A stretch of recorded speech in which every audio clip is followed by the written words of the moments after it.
Hare Krishna. So we'll start our session today by dedicating it to His Divine Grace Bhaktivedanta Swami Srila Prabhupada, the founder Acharya of International Society for Krishna Consciousness.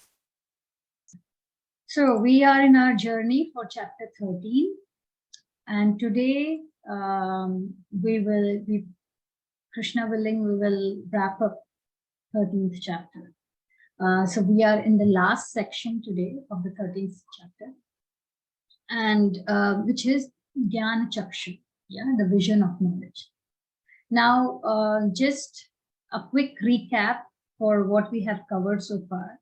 So this chapter falls under, this is 13th chapter, falls under the Jnana Yoga, the last 6 chapters, Jnana Yoga section of Bhagavad Gita. And this chapter starts with Arjuna asking 6 questions. So those 6 questions are 2 Ks, 2 Ps, and 2 Js. So Kshetra, Kshetrajna, Jnana, Geyam, and Prakriti and Purusha. So Arjuna asks, about these, what happens. And Krishna starts answering them from the second shloka. So Krishna answers, the Kshetra is the body, which is the field of activities, where the activities are performed. That is Kshetra. Kshetrajna is the knower of the field of activities.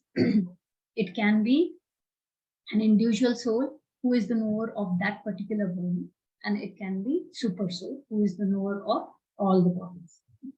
And then Krishna says, the one who understands this, the Kshetra and Kshetrajna, is in knowledge, that is Jnana.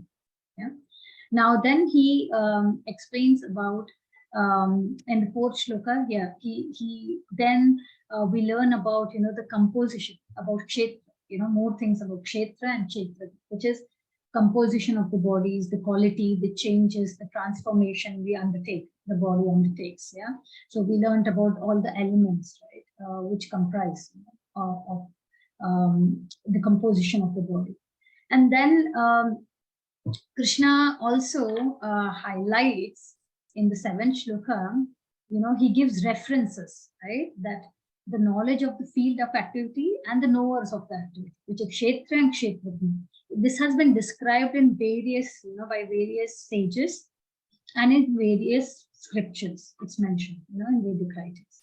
So making us also learn that, there has to be a reference to the Vedic scriptures when we are learning, right? It's not about blinded following. We should use, we should know that this is authentic. So with that, then we move, composition of the body. We learned that the elements, right? The 5 great elements, earth, water, fire, air, ether. Then 5 Gyan Indriyas and 5 Karma Indriyas. So Gyan Indriyas are the knowledge acquiring senses, and Karma Indriyas are the hand, through which we do the karma. So Karma Indriyas. Then 5 sense objects, and mind, intelligence, false ego, and Pradhana. Pradhana is the unmanifested state, which initially when the universe is being formed, when it is in state of Pradhana, it is unmanifest. And then, it turns into manifest. It manifests, with 3 modes of material nature. Then we learn about the qualities of the body, how with all these interactions, with the matter, how different, pain, happiness, all of these different transformations happen, transitions happen, right? Hatred, happiness, distress, these are nothing but, coming from the, interaction between these elements. And then we learned about Geyam, right, which is the object of knowledge. And before we went there, we learned about the process of acquiring knowledge. From 8th to 12th verse, we learned, the qualities, right, of a devotee, what we need to have, develop, right? So there were 20 elements which we studied, out of which, this element, constant and unalloyed devotion, to me, this was, the key for bhakti, right? and then, aspiring to live in solitary place. So there are, we learned about all 20 elements, or what we need to develop. And most of these all are the same across the board, but for Bhakti Yoga, especially the 16th element, which is the constant and unalloyed devotion, is highlighted. Yeah? And then we move to the last class, which we covered, which was object of knowledge, which is Gayam. Now, who is the object of knowledge, right? So Krishna highlights, we learned quite a lot about once as who needs to be known, a person can achieve liberation. Okay? Now, we learned also how, super soul is present everywhere, and how it is clearly understood here that super soul is a person, because we see in 14th shloka how, the description, how Krishna says his hands, legs, eyes, heads, everything is everywhere, right? So, and the super soul is the source of all the senses. He's the maintainer, he's the annihilator, and the creator, all the three. And then how he exists outside and inside of all living things, yeah? Inside as super soul, and we are inside Mahavishnu or Garbhodaksha. Right? So, and he's present in moving and non-moving objects everywhere. Yeah. And then we learned that, super soul, even though he, he's present in every, atom, still he's not split. And we gave it, he's not divided. And we gave it with an example of sun, right? The reflection of sun in the pot, of water. So just because we can see the reflection in each of the pots does not mean the sun is split. Sun is as is. Yeah. So that was the analogy we learned last week. And and yeah, in the end, after explaining, about Kshetra, Kshetrajna, Jnana, Geyam, in the end, Krishna says in 19th shloka that what is the qualification to, understand this? That he highlights again, only my devotee can understand. Yeah. So a devotee qualification is key to understand these technical bits. Now, further, last time we also covered the Prakriti and Purusha, the two P's, and their union, right? How they come in contact, right? And how we learned that both Prakriti and Purusha can be used again. Purusha means enjoyer. It can be an individual soul, or it can be super soul. Yeah, super soul is actually the enjoyer, the supreme enjoyer. But because we individual souls have the tendency to enjoy, we are the tiny enjoyers. So we are also addressed as Purusha, right? And how both Prakriti and Purusha, they are eternal. We have learned soul, about all the characteristics of the soul in second chapter. It cannot be burnt by fire, it cannot be withered, it cannot be, it cannot be cut by weapons. So there were many things we learned, right, in second chapter. And one of the key thing was soul is eternal, right? And now I think it's very clear with so far we have with our journey that soul is eternal. It's clear. And how is Prakriti eternal? Because like we learned like that, it's like a Prakriti is eternal because Prakriti itself is, which is material nature, is eternal. It is ever present. But its manifestation and unmanifestation is temporary. Okay? And we gave it with an example of a building. Yeah? When we see the building is made up of the same materials, right? Sand, rock, water, all of this, right? So when the building is manifested, yeah, we see it is manifested with the same material. But when it is unmanifested, we'll still have those materials around. So that's why, these materials are eternal, right? Similarly, the material nature is eternal. Whereas its manifestation, it manifests, and when Brahma's day ends, or the life ends, it unmanifests. Again, it manifests. Okay. So that's how Prakriti is eternal. And we learned that 5 key subject matters of Bhagavad Gita, are, Jiva, Ishvara, Kala, Karma, and Prakriti, right? And out of these 5, main subject matters of Bhagavad Gita. Only one is temporary, which is karma. Rest all, Jiva, Ishvara, Kala, and Prakriti. They are eternal. Okay. And Jiva and Ishvara together, here we can say it as Purusha. Okay. So, and how we learned that, it is, what is the role of Prakriti and Jiva? So we learned how we give the example of us watching a movie, right? Our main cause for our suffering is because of our false identification that we are this body and we are not the soul, And once we start looking or understanding at the soul level, going inwards then outwards, then we'll have that knowledge, through which our spiritual enlightenment will start. Yeah.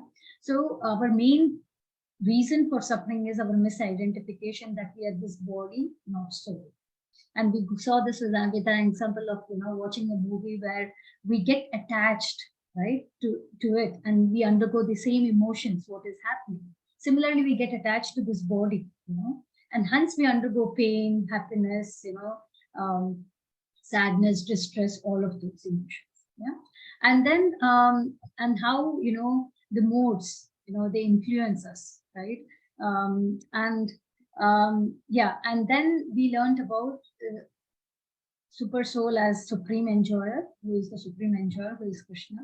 And then Krishna in the 24th verse says, one who understands, this Kshetra, Kshetrajna, all these, is in knowledge, right? And what is the result of that knowledge? The result of that knowledge is liberation.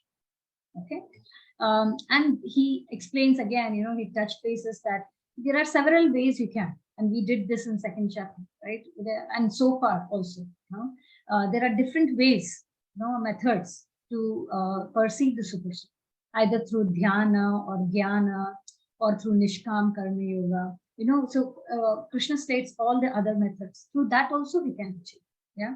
But again, he highlights, even though this is a Jnana Yoga section, in verse 26, again, he highlights that, the best thing is, best is to hear, by hearing, we have that bhakti that we have to use. Yeah. Hearing about Krishna, that will help us transcend this birth and death cycle. So that's the best way. So today we will cover the last 8 shlokas, which is verse 27 to 35. That covers the section of Jnana Chakshu, yeah, the vision of knowledge. Now, we learned about the result of having such knowledge. A result of having such knowledge is a person gets liberated, right? Now, what is the vision of such a person who is in knowledge? That's what we learn in this. Yeah, what is the vision of such a person? Now, what is knowledge? Knowledge is that we are soul, yeah, and Krishna is supreme, and our relationship, right? So the main thing is that all are souls, and in all is super soul. See, yeah. So that is knowledge. So all are souls, and in all is super soul. Okay. So one who knows this, how does he see? No, Krishna says such a person sees with the eyes of spiritual knowledge, not material knowledge. It's like, it's a different vision. It's a Gyan Chaksha. Yeah? It's like, say, take an example. I'm just giving a gist of this section, what we are going to learn. Yeah.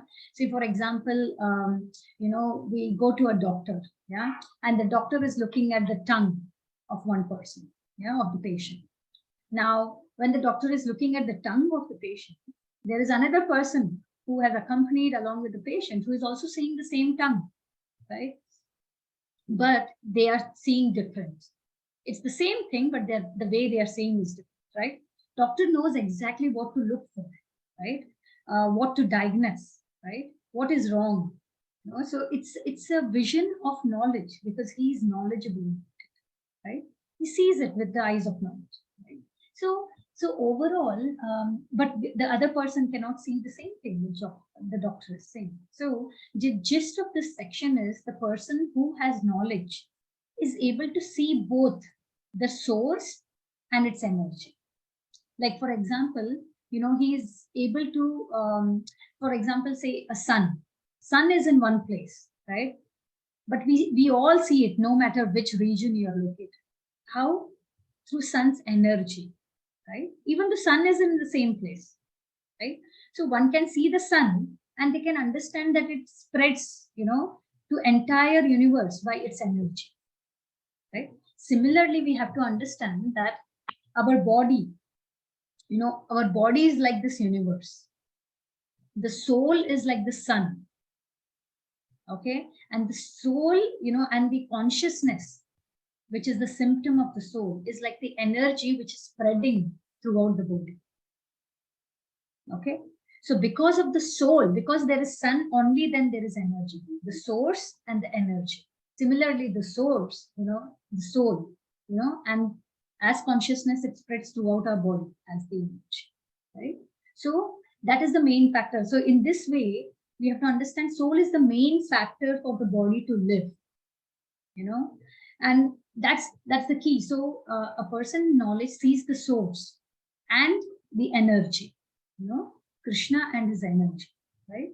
And in the end, the last shloka Krishna summarizes on this chapter that those who can see with the eyes of knowledge the difference between body and the knower of the body, and the process of liberation, they are freed from the bondage of material nature and they attain the supreme. Okay, so that vision is what we are going to see. Yeah. Okay, now we'll start with the first shloka, combination of Prakriti and Purusha. So Krishna starts this section by addressing that, O chief of Bharatas, know that whatever you see in existence, both moving and non-moving, is only a combination of field of activities and the knower of the field. Everything in this universe is an moving or non-moving. It is a combination of Kshetra and Kshetragni. Yeah, body and the field of activities and the knower, right? And we learned this before also, 7.6 shloka, that Krishna states that all created beings have their source from his two natures, that is spiritual nature and material nature, of all that is spiritual and all that is material in this world, he is the origin of both, and the dissolution of both. So Krishna highlighted this before. And we also discussed how, with the example of laptop, for example, right?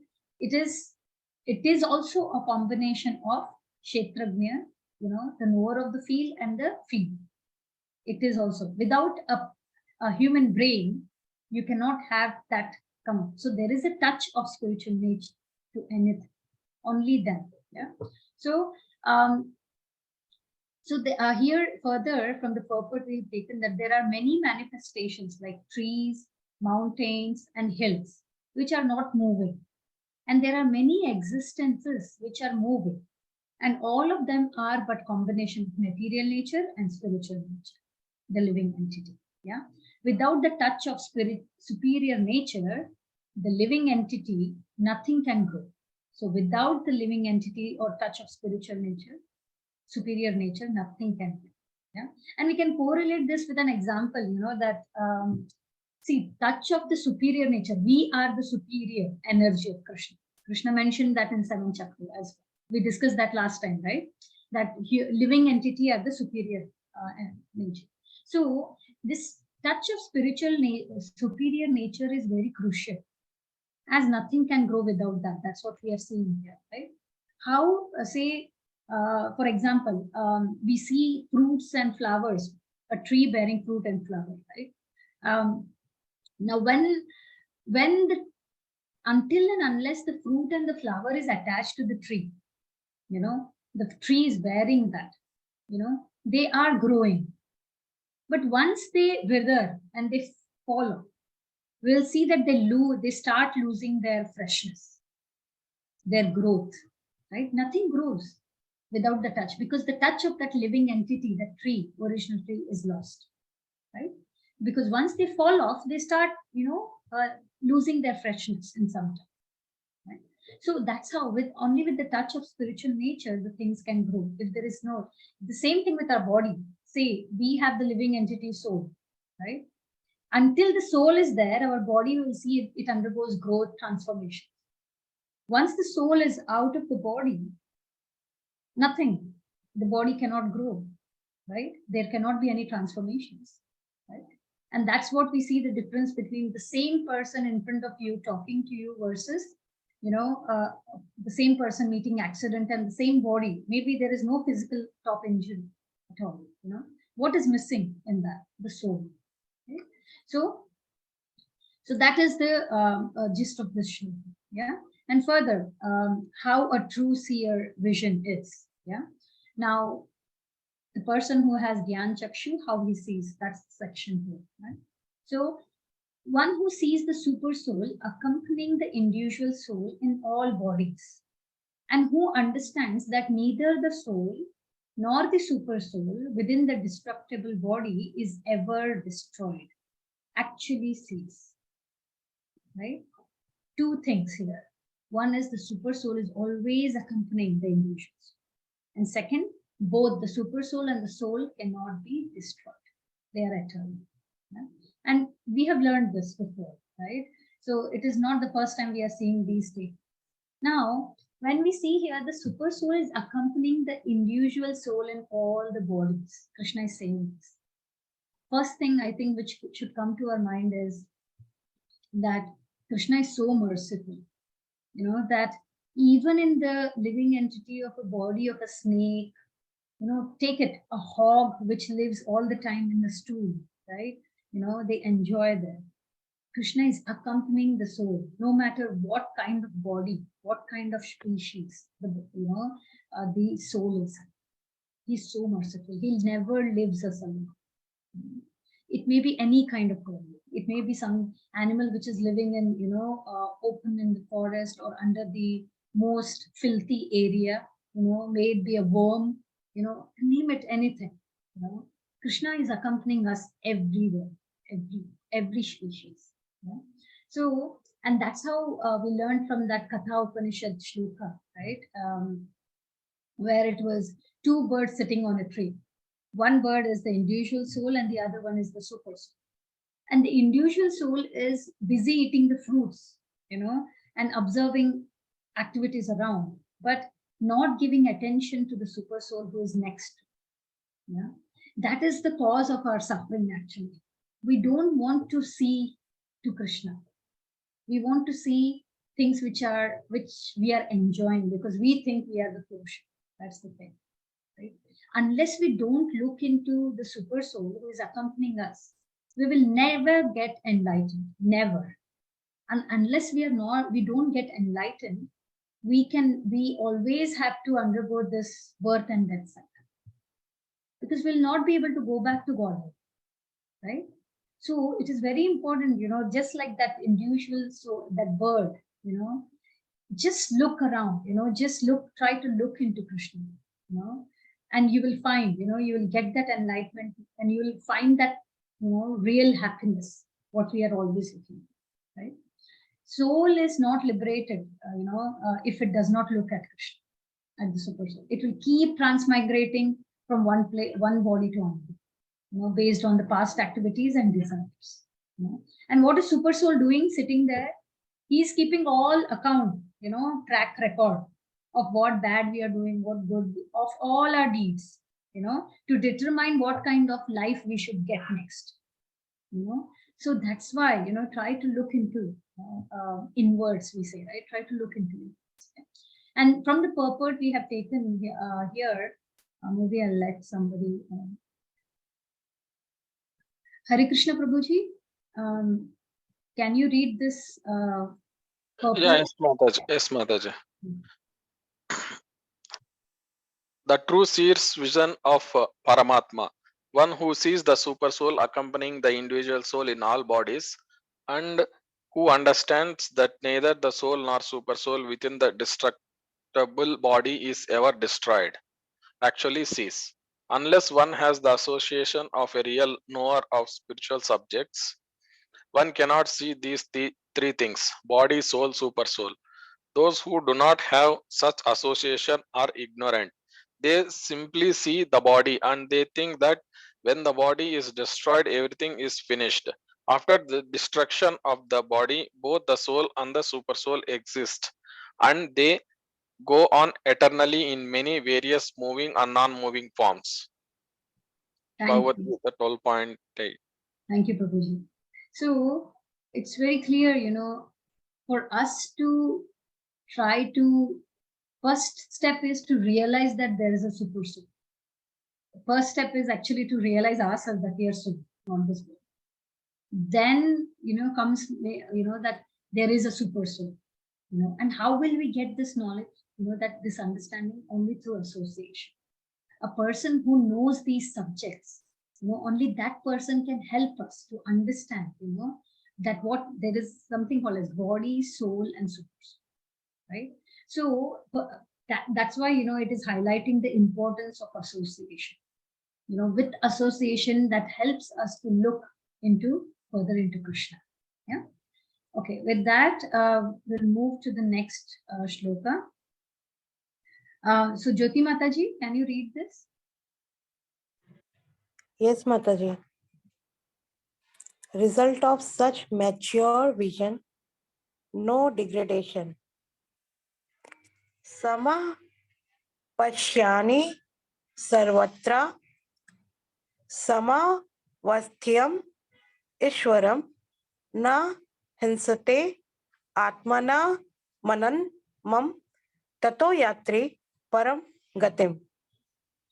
One who sees the super soul equally present everywhere, in every living being, does not degrade himself by his mind. Thus, he approaches the transcendental destination. Bhagavad Gita 13.29. Hare Krishna. Thank you. Thank you. Right. So now Krishna is saying one who sees super soul equally present everywhere, in every living being, is rightly situated. This reminds us of the shloka from 5th chapter. We learned a shloka called, I think it's 5.18. Vidya Vinaya Sampanne Brahmane Kavihastini Shuni Chaiva Shvapake Cha Pandita Samadarshina. Right? So this shloka was the humble sages, by virtue of their true knowledge, they see everybody equal. May it be a brahmana, a dog, a cow, or a dog eater, right? So they have an equal vision. They see that even though they outwardly, the body might be different, but each one of them, have the super soul within. Krishna is within. Right? See, we have a tendency to differentiate people based on what not, like say country, caste, creed, language, right? So many different things. We differentiate people. We have a mindset, for each of them, because we don't have that kind of matured vision. We This is just about humans, right? And further about when we see animals, then we don't have that kind of advanced vision with us, right? We don't see that each of them, are the same at the level, because super soul is present in all. Why? Because our mind is kind of degraded. We think ourselves as superior all the time, right? And that's what we learned in 6th chapter, that mind can be our friend and our enemy, and it depends. It's like we have to understand that this mind is so strong, right? Arjuna says that I can manage the wind, wind, but I cannot manage mind. I cannot. So mind control is very difficult, he tells to Krishna, right? So why? Because mind is our door to consciousness. We can elevate our mind or degrade it. Both are in our hands. Making our mind our friend means performing devotional services, engaging our Krishna conscious activities. Then what happens is we are taming our mind to start looking internally, to start looking at the spirit soul level. But the same mind, if we direct it towards looking at the outward bodily level, for our sense gratification, for our happiness, for our, what do you say, for our pleasure, right? Then that results as our enemy, because that becomes self-centered, not Krishna-centered, right? So the whole message of Bhagavad Gita is what? What was the first lesson Krishna taught in second chapter? He started Bhagavad Gita with the first lesson was that we are soul, we are not this body. That was the first lesson of Bhagavad Gita. And it's so important as we go further, like we are coming now, our consciousness is at a higher level, right? So it is very important to just have this, to start with an understanding, and then more of getting as realization, right? The more we start thinking at a spirit soul level, the more we will see that we are less disturbed, because that sense gratification, that more thinking of the body level, goes down. And once that comes down, we will realize that no, it is not, it is, you are actually, gaining much better happiness and less distress, because we are thinking at the soul level, right? So Krishna is seeing that such a true seer, sees everybody, they are equal, super soul present in everybody equal. Yeah. Now, further to just such person who has the Gyan Chakshu, the true seer's vision of Prakriti and Jiva. So, Kavya Mataji, can you read this? Yes, Mataji. The true seer's vision of Prakriti and Jiva. Prakrityev cha karmani kriyamanani sarvasha yah pashyati tathatmanam akaratam sa pashyati. One who can see that all activities are performed by the body, which is created of material nature, and sees that the self does nothing, actually sees. Bhagavad Gita 13.30. Hare Krishna. Thank you. Thank you. This shloka is very important for us to understand, because what we are saying here is Prakriteva cha karmani kriyamanani sarvasha. We had a similar shloka in third chapter. Prakritehe kriyamanani gunakarmani sarvashaha ahankara vinudhatma kartaram iti manyate. It was 3.27, right? So there also, what that shloka meant was the, actually everything is done by Prakriti, the modes, but only because of ahankara vimudatma, only because of false ego, kartaram iti kartaham iti manyati. The spirit soul thinks that, I am the doer. That doership mentality comes only because of that false ego. Okay, and that's what again Krishna is highlighting here similarly. That one who sees that all activities are performed by the body, which is created by the material nature. Now, this body is matter. And where is the matter coming from? From the material nature, right? So Krishna is saying it's actually this body which is performing, and sees that self does nothing. So the soul, the spirit soul does nothing. The problem is because we think that we are the doer. If you remember that doership, because we think we are the doership comes, and then the ownership, and then we think that we are the only enjoyer because we were the only doer of certain achievement we got. We eventually think we are the only enjoyer. Right? The doership, own proprietorship, or enjoyership mentality comes. And 14th chapter is completely based on modes, where we will understand that it's modes which are actually, performing. Super soul, the soul, individual soul is actually, doing nothing. That's what this shloka says. Right? And we'll see this with an example. For example, let's say, here we see an woodcutter, axe, and a tree, right? Now, for this axe to cut the tree, yeah, who is the most important? Which factor among these three are most important for the action to be performed? The person who is cutting wood. Okay, Then a tree.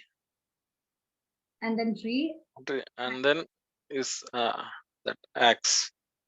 right? See, that's the thing. If we have the person, if we have the tree, can we perform the action? We need the axe. So all three are important for the action to be performed.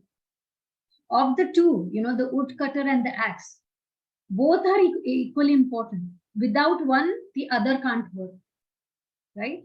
Like we can correlate this with our organ of speech. Say we have different organs in body. Say, because I'm speaking right now. Say organ of speech, the organ of speech, it is the tool which I have, like he has the axe. But unless and until I don't initiate talking, the speech will not come. Unless and until the woodcutter does not initiate the action with the tool, the action will not happen. So the way we work is actually largely driven, by different parameters, which are these three modes. Actually, the material modes push us to act in a certain way, and sometimes we see, again in 14th chapter, we see we have these three modes, right? Mode of goodness, passion, and ignorance, right? So these actually push us to act in certain way, based on who is. They are always in competing with each other, all these three modes within us. Whoever is taking the higher tool, that moment, that mode will act more on us. Sometimes we ourselves see that we are acting, it's the same us, we act in mode of goodness, and sometimes it's passion, and sometimes ignorance, right? So the modes pushes us to act in a certain way. But we should remember, we always have a free will. We always have a choice, whether to do it or not, right? That is our desire. So, so I'm just putting this slide up because we learned this, and this is important for us to understand this concept. So we learned there are three doers. It's not just us. So we cannot have that doership mentality at all, because with this understanding of this, as who is the doer, it should be very clear, that's why we should not think that we are the proprietor or the owner of it. No, right? So how the cycle works, the jiva, the only thing the jiva, the soul does is desire. The jiva desires, and the super soul sitting next to us verifies and sanctions that desire based on whether we deserve it or not. Yeah. And then he gives the, what do you say, permission, right? He gives the, the indication to the material modes, and the material modes then, after receiving the orders, they perform, that action to enable that action to happen. So we are not the only doer. Okay, we have to be very clear. There are several other factors, which influence the action which happens. Yeah. So the free will for us, it will always be there. It will never disappear. The soul's free will is always there. And that is our responsibility. Actually, when we get the choice, we should make the right choice. Our choice, should be what is our original position. What is our original thing, that Jivera Swarupa Hoye, Krishnera Nityadas. We are the eternal servants of Krishna. That's our role. Right? So Jiva is not the only factor. We have to understand that. And a true seer, the person with Gyan Chakshu, he can see that all these three doers are responsible for an action to be performed. We cannot say if nature is doing all of it, material nature is doing all of it, I'm not responsible for it. No, because we always have a choice what we need, whether we want to be greedy, whether we don't want to be greedy, whether we want to be ambitious, whether we don't want to be ambitious. We will always have that choice. So we cannot say just material nature is doing it, I'm not responsible. Yeah. Right? It's the same way as we are correlating with that movie, right? So we are correlating with the movie, same way we are correlating with this body, right? No. So difference between the liberated soul and conditioned soul is what? That liberated soul knows that we are not this body, and he acts in that way. Whereas conditioned soul, we act on our body, because thought process is body. We are body, not soul. Okay. So with that, the 31st shloka, Ramaprabha Mataji, can you read it?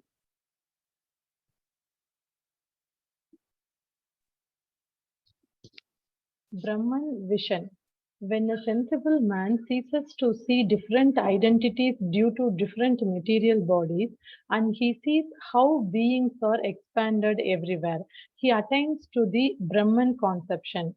Bhagavad Gita 13.31. When one can see that the various bodies of living entities arise due to the different desires of the individual soul and do not actually belong to the soul itself, one actually sees.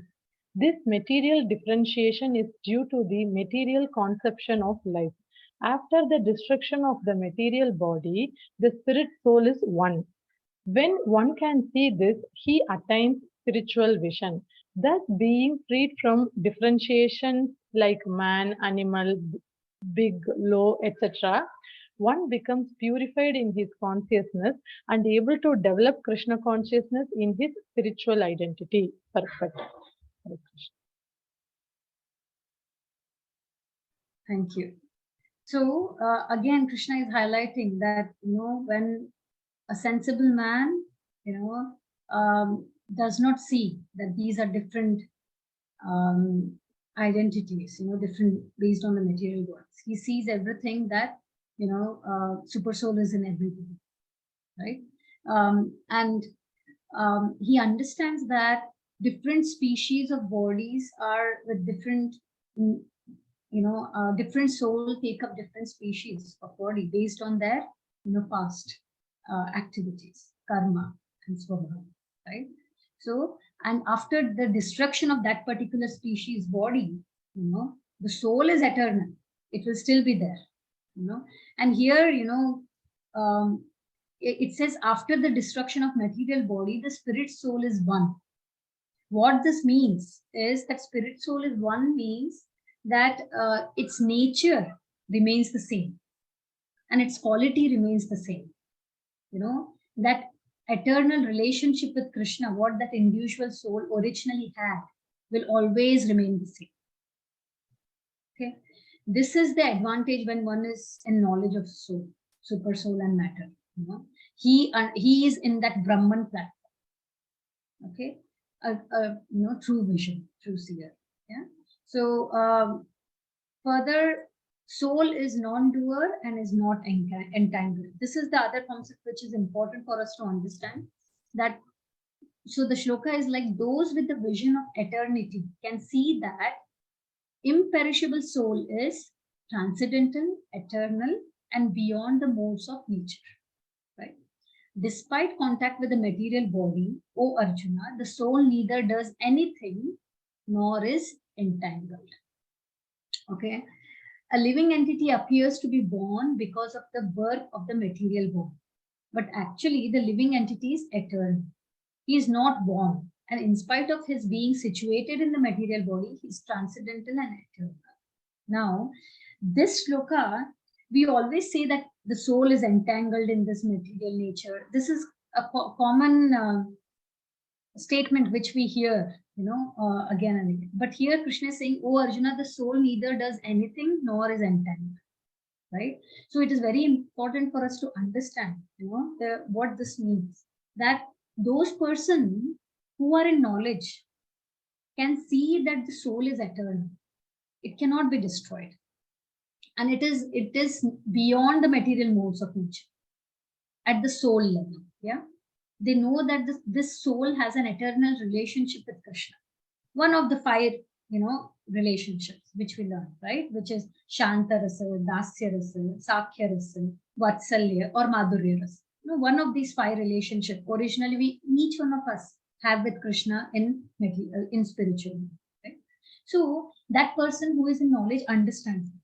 You know, they see soul does nothing, nor is entangled, means that originally the soul's nature is pure.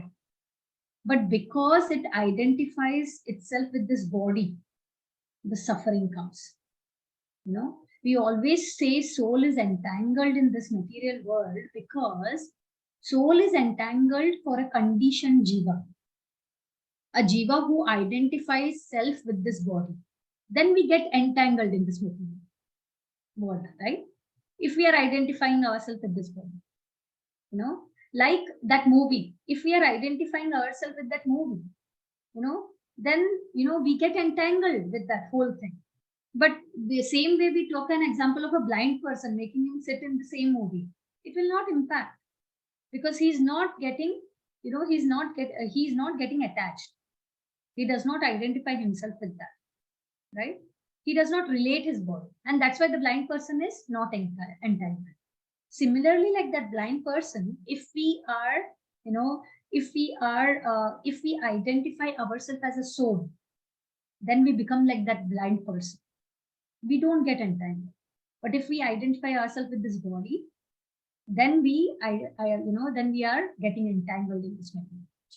Okay. So here Krishna is talking about the soul level, right? The true seer, soul level. So if you look at the soul level, then it's like a blind person. We are not getting entangled in this material. Okay. So with that, I think now, yes, we have last two shlokas left. So the 33rd shloka, maybe Reshma Mataji, can you read it? Yes, Mataji. The sky, due to its subtle nature, does not mix with anything, although it is all pervading. Similarly, the soul situated in Brahman vision does not mix with the body, though situated in the body. Bhagavad Gita 13.33. The air enters into water, mud, stool, and whatever else is there. Still, it does not mix with anything. Similarly, the living entity, even though situated in varieties of bodies, is aloof from them due to his subtle nature. Therefore, it is impossible to see with the material eyes how the living entity is in contact with this body and how he is out of it after the destruction of the body. No one in science can ascertain this. 13.33 p. Thank you, Mataji. See, it is very nicely explained with an example. Again, Krishna is giving an example of the sky, right? If we see a soul in a pig and ourselves, the thought process is not that the soul is getting contaminated because it is there in that. No. Okay. Soul is pure, always, you know. So what Krishna is giving an example is the sky, due to its subtle nature, does not mix with anything, although it is all pervading. Yeah, the purport example is very, you know, easy to understand as well. You know, we have air. We have taken this example before. Air is present. It enters into water. It there enters into mud, stool. You know, the garbage everywhere. That does not mean that it is impure, right? It does not mix with anything. You know. Similarly, the living entity, even though it is in different bodies, it's not that it is mixing with that body and it becoming impure. Right? It is. It's not easy for us to understand or look at this from our material eyes. That's what Prabhupada is saying. You know, yeah, the living entity is in contact with this body, but it does not mix. You know, and it does not get impure because of the contact with certain set of body. So, yeah, so it does not mix. Yeah, that's what he's saying. The soul is situated in Brahman vision, pure. Yeah, does not mix with the body, though situated in that body, just like air. You know. Now, it's like if we throw something impure into the sky, you know, the sky does not get infected, right? Similarly, Krishna is saying that a soul situated in Brahman conception, it does not get mixed with the body. It does not get, even through this body. So the original property of the air remains the same. It does not get contaminated. Yeah, similarly like that. Yeah. Okay. With that, this is the last but one slide for today, which is the 34th shloka. O son of Bharata, as the sun alone illuminates all this universe, so does the living entity, one within the body, illuminates the entire body by consciousness. Like I said, if we compare sun's energy, right, and this universe, then soul acts as that sun that is spreading the energy, which is consciousness, throughout this body. The body is like universe. Okay, so that's what. Yeah, so there are various theories regarding consciousness. Here in Bhagavad Gita, the example of the sun and the sunshine is given. As the sun is situated in one place but is illuminating the whole universe, so a small particle of spirit soul, although situated in heart of this body, is illuminating the whole body by consciousness. Yeah, thus consciousness is the proof of presence of the soul, as sunshine or light is the proof of the presence of the sun. Therefore, consciousness is not a product of the combination of matter. It is the symptom of a living entity. Yeah. The consciousness of the living entity, although qualitatively one with the supreme consciousness, but is not supreme. Because the consciousness of one particular body does not share that of the another body. But the super soul, who is situated in all the bodies as the friend of the individual soul, is conscious of all the bodies. Okay, so again, there is a difference between we are conscious only about our body versus to super soul who is conscious of all the bodies. Yeah. Now this shloka gives us an example as how soul is the source of the whole consciousness in our body. If I prick you in hand or myself into my hair, it's the soul which is the source, because of which I have that consciousness that there's something. Unless the soul is present, we are consciousness of every small prick what we have in our body. Okay, and then the chapter concludes with the last summary. This is kind of a summary shloka which Krishna is giving, 35th, that those who see with eyes of knowledge the difference between the body and the knower of the body, and can also understand the process of liberation from the bondage in material nature, attains to the supreme. Okay, so it is very clear. I think so far it has covered beautifully all these. So now see why this Gyan Yoga is important. The last 6, right? It falls under Gyan Yoga section of Bhagavad Gita.